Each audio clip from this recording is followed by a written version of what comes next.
This is a response to Creation Museum's video Ken Ham responds to Bill Nye the Humanist Guy. This in itself was a response to Bill Nye's Big Think video regarding the dangers of filling children's heads with nonsense that's too childish even for them. But before we begin, I'd like to point out that the organization that the individual I'm addressing leads has, in the past, been known to be somewhat less than ethical when it comes to suppressing the speech of those that dare to criticize the putrid vomit that they themselves choose to hurl across the arena of public discourse. As a result, I'd be grateful if you'd consider downloading this video as a contingency measure in case Mr. Ham needs to be introduced to the effect that Miss Streisand probably wishes she'd never experienced. In fact, if you're feeling particularly proactive, then please feel free to mirror it at your leisure. Now, with that said, there's a lot to get through, so let's dispense with the preliminaries and get down to business. Hi, this is Ken Ham, President and CEO of Answers in Genesis and the Creation Museum. Hello, Ken. My name's the Living Dinosaur. We haven't been introduced, but I'm one of those people who thinks it worthwhile to expend time and effort in stuffing creationists' ideas up their asses with as much gusto as physically possible. As luck would have it, of course, you happen to be a creationist, and a rather prominent one at that, so it looks like this fortuitous encounter will be a match made in heaven. Recently, a YouTube video featuring a person called Bill Nye the Science Guy received millions of views. Now, the video was called Creationism is Inappropriate for Children. Well, I really believe we should call Bill Nye the Science Guy Bill Nye the Humanist Guy. Well, considering the mind-bogglingly ludicrous things you've dedicated your life to believing, Ken, I hate to inform you that the hallucinations you happen to be entertaining with regard to what moniker to bestow upon Mr. Nye are of little interest to those of us whose mental faculties are, shall we say, present. You see, Bill Nye received the Humanist of the Year award in 2010. So even though Bill Nye had some wonderful programs on PBS TV teaching exciting things about science, when he was experimenting and putting things together and so on, and, he did some real observational science there, Bill Nye also has an agenda to teach children not to believe in God, to teach them their result of evolutionary processes, that they came from slime over millions of years. That's pretty slimy, Ken, even by creationist standards. But you are one of the top dogs, so I suppose you know all the shitty old tricks, eh? Putting aside your transparent rhetorical bullshit, it seems that you're either attributing to humanism a position it doesn't hold and then projecting that grotesque straw man onto Bill Nye, or deliberately misinterpreting what he said and dishonestly twisting it to fit your agenda. In reality, while secular humanism eschews the supernatural, as far as I'm aware, it has not and does not mandate that its adherents preach to anyone, much less than children, not to believe in God. You may not have noticed, Ken, but the insane fuckers on soapboxes in towns everywhere are almost exclusively of a religious persuasion, bent on spreading their particular flavor of fundamentalist disease and seldom rational atheists trying to cure it. Furthermore, to my knowledge, Bill Nye doesn't actively encourage theistic disbelief in minors either, and in the case of his Big Think video, he most certainly didn't. What he did do, though, is indirectly bring into question the existence of your God. More specifically, the one that created the world in 7 days 6,000 years ago, that murdered most of humanity in a global flood, and that created the languages of the earth in an instant. And while he didn't say it explicitly, the implication was obviously quite clear to you that reality has all but conclusively demonstrated that your God doesn't exist. But that's hardly the same thing as asserting that no gods exist, is it, Ken? Because if you're clever enough to ascribe to your God properties that cannot be tested, then it cannot by definition ever be empirically disproved. If on the other hand you're stupid enough to insist that your God has properties that sound like they were dreamt up thousands of years ago by, oh, I don't know, let's say ignorant primitive camel humpers, then that God can easily be dismissed as soon as it's determined that said properties are incongruent with physical reality. You know, Ken, like your God. As it happens, though, the majority of Christians and other theists aren't as dumb as you and your followers and don't believe in your God either. So when you say Mr. Nye's trying to teach children not to believe in God, what you really mean is that his promotion of reason and established science runs contrary to your Bronze Age beliefs, and while I can understand that you find it discomforting, all I can say in lieu of solace is, tough shit. Plenty of Christians have come to grips with the reality of these discoveries and incorporated them into their beliefs, and I'd strongly suggest that you take the time to find out how to do the same rather than wasting it defending the indefensible, because not doing the former leaves you looking like a backward, doltish buffoon, and doing the latter is compounding the problem by turning you into a lying one. Now, with that said, I'm going to do something that may seem a little strange to you, and that's keep an open mind. You see, I'm willing to acknowledge that I may have missed something, so if you can provide some actual verifiable evidence that Bill Nye has an agenda to actively dissuade people from their spiritual beliefs, I'd be happy to consider it. But if all you have is your word, which perhaps unsurprisingly means absolutely jack shit to me, then as far as I'm concerned, you can take your filthy little lie and stick it up your wrinkled, saggy Antipodean arse. In fact, Bill Nye really doesn't understand science. I mean, the word science means knowledge. And you can divide science into historical science, that's talking about the past, or observational science, that's the science that builds our technology. Yes. Well, it does appear you went a little OCD on this historical observational science bullshit, Ken, because you mentioned it a number of times in your video. I'm not sure whether that's the early onset Alzheimer's kicking in, or that you've convinced yourself it's some form of argument, but in either case I'm going to postpone its rectal reinsertion for the time being. That's because I've got a lot of ground to cover as it is, and so time is at a premium, and also because a pair of cranially confused monkeys from your R&D department also brought it up in the companion video to this one, and so have afforded me the opportunity to address it at a later date. But do rest assured that I fully intend to do so and will be mopping up the feces they've been smearing over their enclosure as soon as I'm done dealing with you. He says if you deny evolution to children, they're going to have problems because we need engineers. Well, wait a minute. Engineering and evolution? What has evolution got to do with engineering? I mean, Bill Nye himself actually is not a scientist. He studied mechanical engineering. It's both interesting and bemusing that you criticize him for not being a scientist, Ken, when it appears that you're not one either. I do realize that you hold a bachelor's in applied science, but if you think that qualifies you for anything other than being a bench technician, then allow me to disenfranchise you of your misconception. I know this because I've run numerous laboratories over the years and know from experience that there's a special word that people like you reserve for scientists, and that's sir. So while neither of you are qualified scientists, it's interesting to compare what you've done with your educations. You see, Mr. Nye has put his to good use and worked as a successful engineer, becoming a productive member of society. You, on the other hand, turned your hand to religion and worked diligently on separating the gullible from their cash, becoming a parasite clinging to society's member. Mr. Nye used his solid foundational knowledge and coupled it to his talent as an entertainer to educate the public about the quite spectacular vistas that science has spread before us. While you took that knowledge and coupled it to a talent for enticing credulous simpletons to open their wallets to gleefully defecate on the achievements and memories of people whose boots you're unfit to lick. Spot the difference, Ken?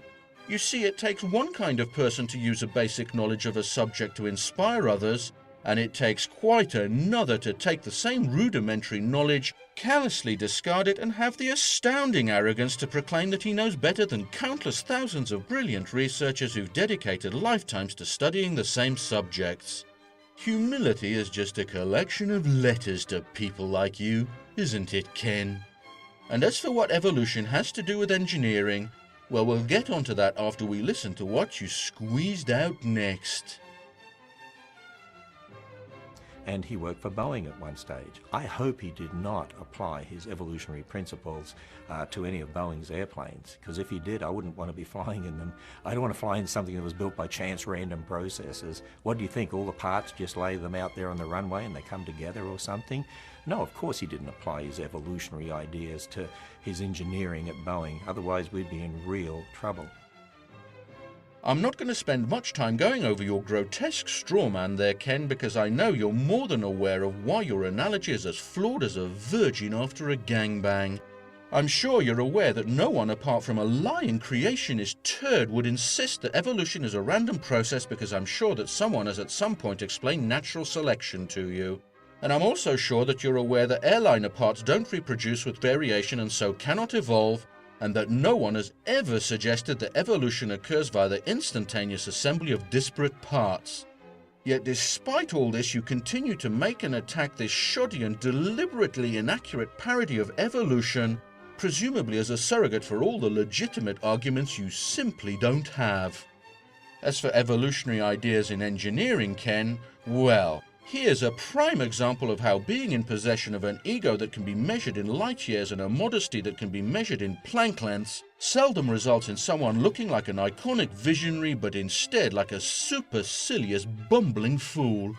That's because it took less than a minute for me to find these papers on evolutionary algorithms in aeronautical engineering, algorithms that owe their existence solely to and are a validation of the theory of biological evolution. This leaves me pondering exactly how much time you put into thinking about the shite you spout, Ken, and whether you even bothered to consult those R&D monkeys of yours on the subject, assuming that they weren't too busy sniffing each other's arses to answer. Bill Nye is really implying that if we're going to teach children creation, that it's really a form of abuse, that creationism is inappropriate for children. Well, that's entirely a matter of perspective, isn't it, Ken?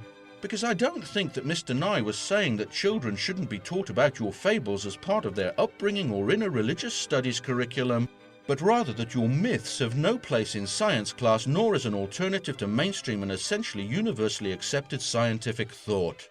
Now, I'll mention that you're the one who brought up the emotive word abuse, not him, but since you used it, I will too.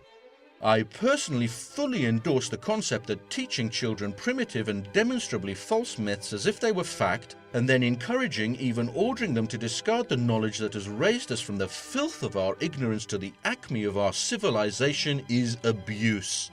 Unfortunately, such mental abuse isn't illegal, so as much as it disgusts me, I'm afraid that you and your kind are free to inflict it upon your own offspring. But I would be eternally grateful if you and your fellow demented dumbfucks would stop insisting on pushing it onto mine. I tell you what is real abuse, and I tell you what is inappropriate for children. When you take generations of kids and you teach them they're just animals, there's no God. You're a result of millions of years of evolutionary processes. You just came from some slime over millions of years. Who determines right and wrong? You do. Who determines what's good and bad? You do. What is marriage? Whatever you want to make it to be.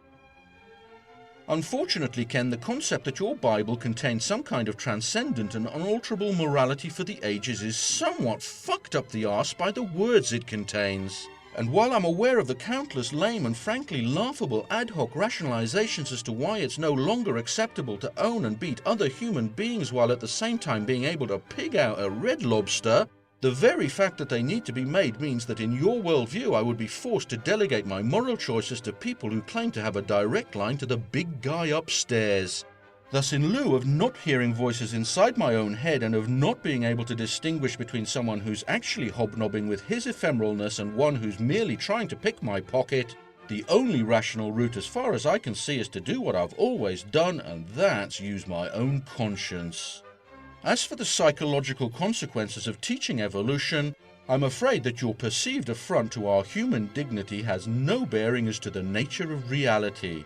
Because, Ken, as much as you might hate to admit it, we eat like animals, breathe like animals, defecate like animals, and fornicate like animals, and that alone should make it fairly easy for all but the most profound mental defectives to realize that we are animals.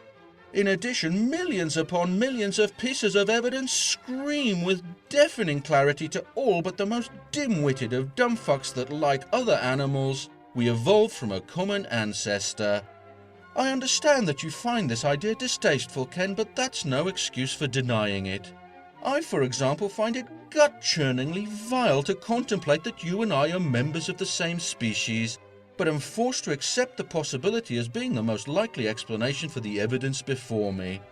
The grown-up thing to do in such a situation is to swallow your pride, accept what's patently true, and find some way to deal with it like billions of others have before. You know, it's really people like Bill Nye that are damaging kids. Creationists are teaching children that they're special, that they're made in the image of God, and of course giving them a basis for developing technology, that we can trust the laws of logic, we can trust the laws of nature, we can trust the uniformity of nature. Teaching people to think wishfully and ignore evidence is anything but harmless, as evidenced, for example, by the stunning success of abstinence-only programs. Furthermore, are you serious? Are people special just because they're made in the image of God? Is that true for Jeffrey Dahmer, Ken? Or Ted Bundy? Or John Wayne Gacy? And what about conjoined twins, Ken? Or Down syndrome victims? Or ameliacs? Are they somehow less than special? And what about anuses, Ken? Does your God have one? And if so, why? Or nipples? Or genitals? You see what happens when you make laughably juvenile statements based on even more infantile beliefs, Ken? They're easier to pick apart than the remains of Ian Juby's Christmas turkey. As for your nod in the direction of presuppositional apologetics and the transcendental argument, well, I'm not going to go there because my goal is to rectally wrap anti-science claims and not argue against the existence of gods. Many excellent YouTubers far better equipped than I have handled these and other philosophical topics, and if anyone would like to learn more, they could do a lot worse than watching and subscribing to the user Know No More. With that said, I should point out that regardless of the validity of these arguments and whether such a being or beings exist, the unassailable bastion of evidence for evolution in an ancient universe overwhelmingly indicates that yours does not. Finally, I find your affirmation of the uniformity of nature quite a pleasant surprise because it provides me with an exquisite opportunity to use it to beat the living shit out of you. But first, let's take a break for a little light entertainment and listen to the hilarious thing you said next. And you know, Bill Nye really doesn't understand science. He's called Bill Nye the Science Guy. He doesn't understand science.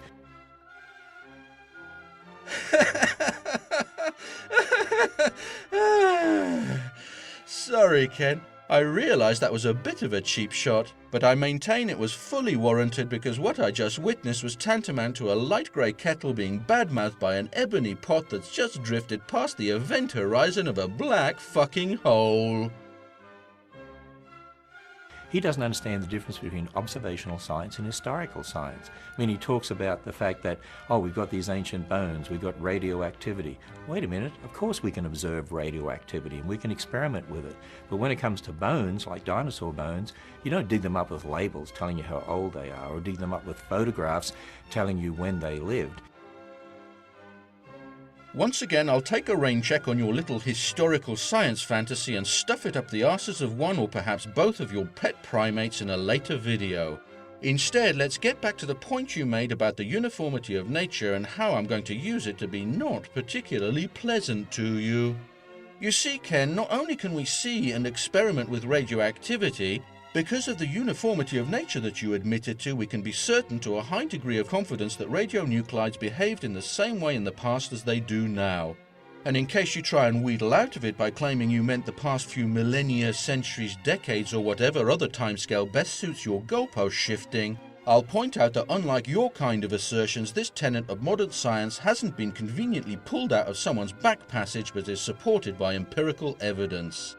If you wish to retract your earlier statement and posit that the behavior of physical laws has changed over time, then kindly supply evidence of when and to what degree this occurred, and a theoretical framework to explain how without invoking preternatural and unverifiable juju.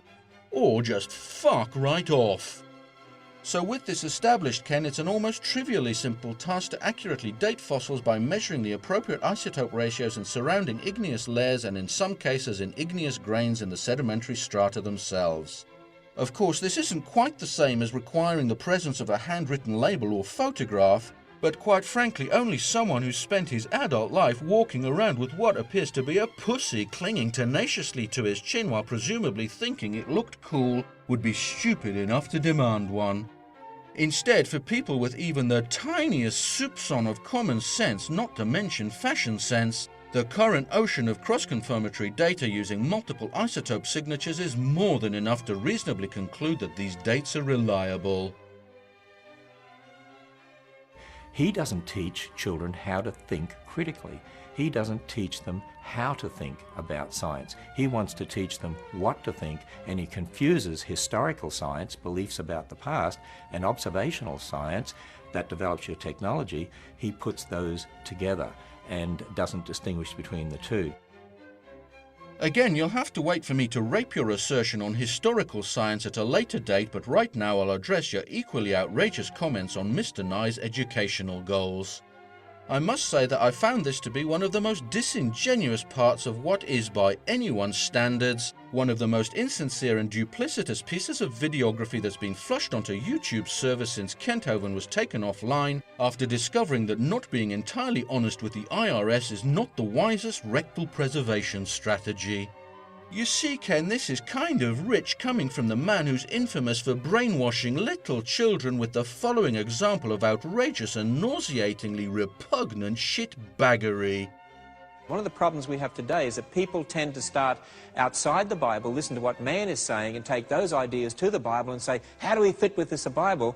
How do we fit it with the Bible? But we shouldn't do it that way. We shouldn't start from man's ideas. We should start from the Bible, should put in our biblical glasses, and when we understand what the Bible says about the history of the universe, it gives us a whole way of thinking to explain the things of this world. So for you to then criticize a nationally recognized educator for teaching children what to think rather than how to think, perhaps represents the scaling of the ultimate pinnacle of creationist hypocrisy, the zenith of the disregard for truth and decency to which you bastards can aspire. Not only did you take the cake on this one, but you scarfed it down like a gluttonous pig at a trough and then shat it out in the expectation that everyone would accept it as shinola. Well, unfortunately for you, Ken, I don't, and I'm here to point out where that repulsive stench is coming from. If evolution were true, I mean, it'd be so obvious to the kids that it's true, but it's not. The way to convince kids about evolution is you have to do what Bill Nye the Humanist guy wants. You protect them from hearing anything about creation, you totally indoctrinate them, you brainwash them, you don't teach them to think critically at all, don't teach them the difference between historical science and observational science. You just want to make sure they only hear about evolution, and that's it. Once again, ignoring your almost morbid fascination with historical science, allow me to point out another sign of your tenuous, if not non-existent, grasp of reality. That is your inability to recognize the utter banality of your assertion that evolution can't be true because it's not intuitively obvious to children. Perhaps you haven't noticed, Ken, but quantum mechanics isn't intuitive to trained physicists, let alone kids. And yet we've used it to build the computer systems that you use to spread the contents of your sickly, stunted mind all over the world. I could, of course, mention countless other concepts, but I think I've made my point. If I didn't know any better, I'd have to conclude that this apparent attempt at an argument was a joke, but since I do know better, I realize that the only joke involved is you. As for your subsequent brazenly projected polemic about indoctrination, well, at this point I'm going to share with you what my friend Wisdom in Nature 7, a professional philosopher and educator that anybody who values truth and honest free thought should, in my opinion, be subscribed to, had to say about it in a recent PM exchange with me, because he enunciated it far, far more eloquently than I ever could. You may also want to mention that humanist pedagogy is rooted in the rejection during the Renaissance and Enlightenment of rote religious instruction. Indeed, a humanist education can be characterized both by its aversion to preaching and by its appetite for discursive rather than didactic methods. The upshot is that critical thinking in modern education of the sort that Ham pays lip service to should by rights be credited to the humanists. Put another way, free thought and secular humanism share a very recent intellectual ancestor, and what Ham accuses Nye of doing is almost precisely what humanist educators strive to avoid. Evidently, our Ken wouldn't know the difference between a humanist education and a pterodactyl's anus. Creationists, of course, are very happy to teach their children about evolution and teach the problems with it and teach their children how to think critically and the difference between historical science and observational science. Isn't it interesting how Christians are not frightened to teach their children about evolution? I have to say, Ken, that your obsession with this historical boondoggle of yours is verging on the psychotic, because you seem to be as enamored of it as Kirk Cameron is of Ray Comfort's banana. If you think that anybody outside your insular, blinkered and spectacularly backward mindset believes that the education you're referring to amounts to any more than "evolution says we all came from rocks, that's dumb," then you're sorely mistaken. Because your own use of the phrase "came from slime" right here and countless other absurdities elsewhere, your ubiquitous exhortation to the use of biblical glasses, your smug insistence on the validity of the profoundly inane question, "Were you there?" all scream to the fact that what you claim you teach as evolution is in fact nothing but the hideously malformed parody of it that you've conjured up with your retarded imagination. And while you and your misguided sheep might think you're doing them a favor, Ken, the sad fact is that all you're doing is hiding from them the true magnificence of creation. The vastness of the cosmic deep and the majestic sweep of countless eons during which all that we see and hear and touch evolved from nothing but pure and unadulterated energy. The exquisitely simple behaviors of unimaginably infinitesimal particles that combine in countless combinations and from which emerge the most astonishingly complex phenomena, from the intricacy of a single snowflake to the wonders of the human brain. A brain that has coalesced over countless eons to a point where it has unraveled the secrets of nature and can now look back in awe at the long and twisted path it took to get here and know that it is a part of the universe as much as the universe is a part of it. This is what you're denying your children, Ken, and I feel like weeping for them. Unlike you, I don't claim to know for certain whether a God does or does not exist. But if one does, the fact remains that modern science has shown us that its creative power and foresight are infinitely more extraordinary than those of the fictitious petty conjurer whose robes you insist on clinging to. And if one does exist, all you're doing is shielding your poor children's minds from its true grandeur, and while you continue to do so, I very much doubt that it's going to be particularly impressed with you.